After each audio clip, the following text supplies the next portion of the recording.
Shane, I just want to say your crazy antics on Timcast are always welcome, at least for me. I appreciate that. Um, Thank you. I wanted to call.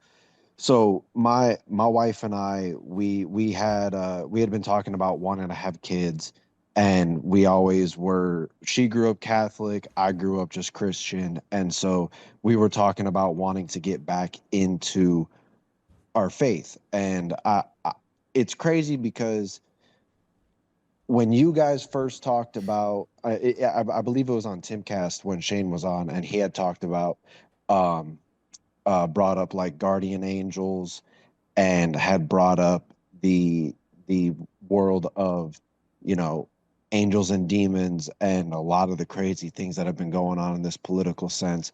It had reminded me of a story of my dad. Long story short, my father had passed away before I was 3, Mm. and I can, to this day, I can't tell you if I was asleep or if I was awake, but it's so vivid to me that it's beyond my comprehension. I was a young kid, probably 8 or 10, and I was living in the house that my dad had built, Mm. and I heard the sliding glass door downstairs open and close, and it's got to be the middle of the night, but I could see clearly. It was almost as if there was all the lights on, but no lights were on.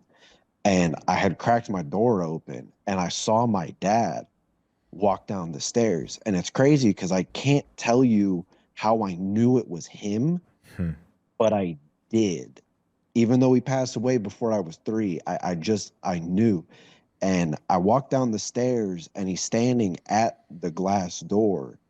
And I walk up to him completely unafraid, unfazed, knowing that in this moment, this is what I'm supposed to be doing. And I felt so joyful, and I felt so compelled to walk to him. And he knelt down to me, and he told me that uh, that he'd always be with me, Hmm. that no matter what I go through, he's gonna be there by my side, even when I think he's not. And if I get on the wrong path, he's gonna have me do what I need to do, but he's always gonna be there with me.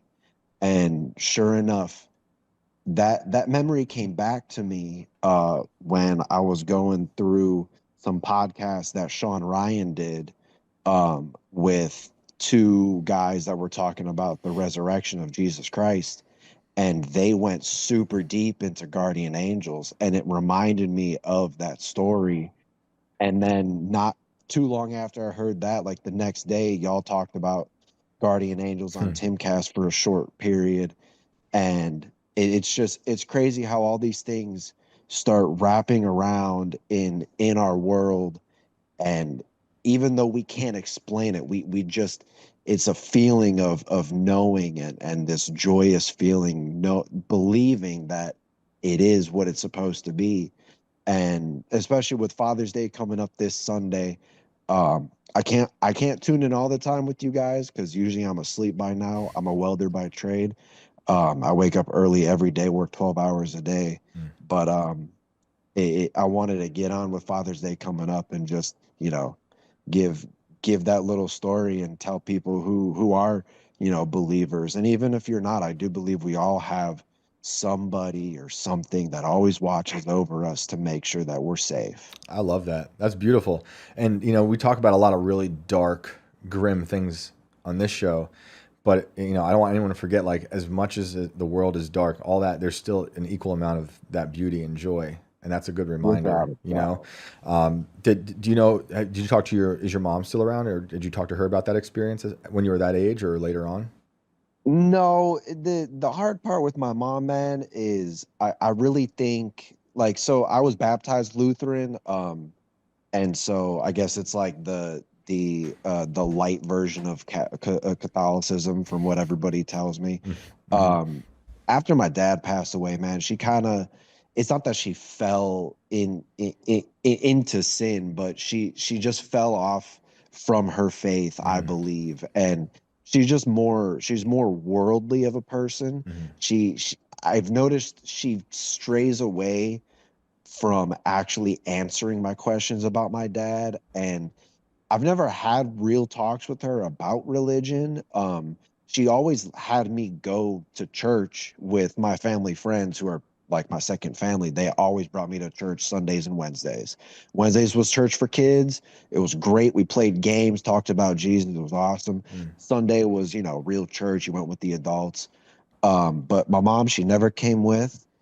Always just asked, "Did you have fun?" "Yeah, I had fun." "Okay, good." It was never in depth, and I don't even think I've ever told my mom about this. I might have once, but she's so it's not that she's, I guess you could say she's closed-minded. She's just very apprehensive, and I think it just has to do with the fact of how much turmoil that she went through with my dad, because Hmm.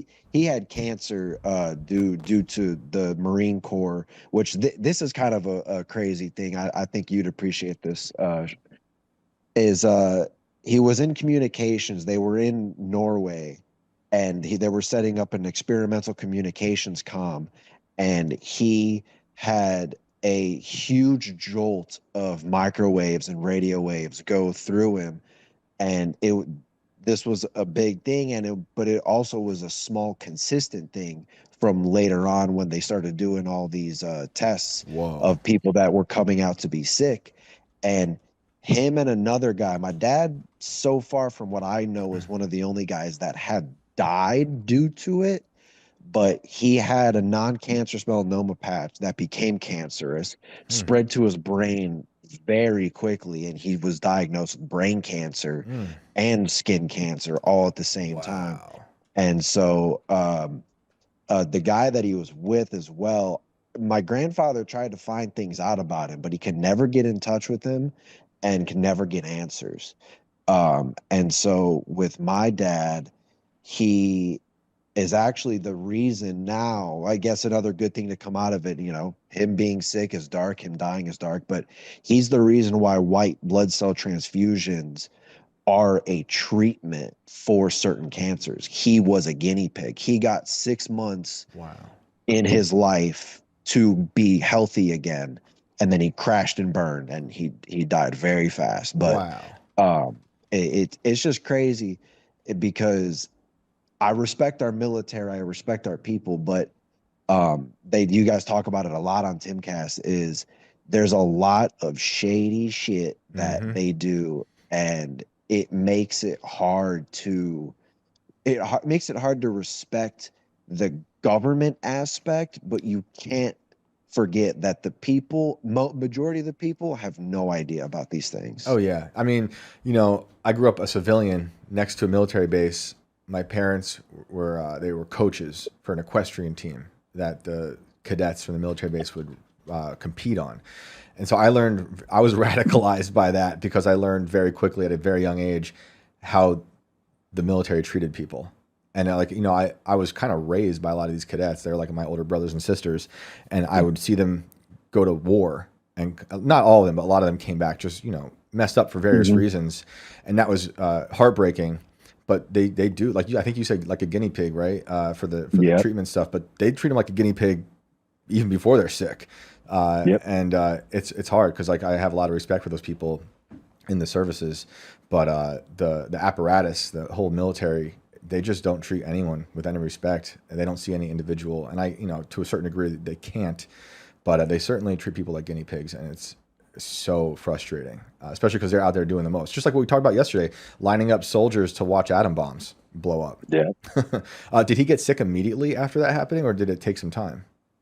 From what I understand, because when he was in Norway setting it up, as soon as it got set up, it's not like they were in it all the time because they had to go do other things, but it was not long after they had come back from that. Because my wife and I, we actually put a timestamp on it because my dad had wrote my mom letters. Mm. This was during the 1996 Norwegian Winter Olympics, Hmm. and there is a gold medalist that was a U.S. gold medalist that was there that got gold, Hmm. and there's a video we found, and my dad wrote there was three Americans in the front row cheering, and we found a video, and you could see just three random dudes with hoods cheering in the front row for this guy. So the Whoa. timestamp is there. He was there. Wow. And when he came back, I believe he was diagnosed because he died in 2002, which I'm 25. So he died in 2002. And actually, another reason, his death day is coming up June 20th, just a few days after Father's Day. But he died, I think he was diagnosed in 97 or 98. And then he fought it for a while, but they can never get it under wraps. Man, do you know if he had to fight with the military or the VA at all? That I don't know. I know my grandfather, because my grandfather was in the Air Force. He was an aircraft mechanic. That man fought with the VA his whole life. He had double knee replacement, one after the other. Within a year, he shattered one on a ski trip, and then he shattered the other one doing something else on a ski trip. And he fought the VA for years. Just them trying to have him do this treatment or that treatment. It's like, just give me my knees and I want to be done with this. I know. It's like they ask for the most of these people, and then the VAs, they're not great. I know there are some out there that are good, but they don't have a good reputation. No. And they, just going back to the whole experience you had with the house, I really do think that houses can contain some sort of energy. You know, I 100% agree. Especially if it's the house he built, right? You said it's the house he built.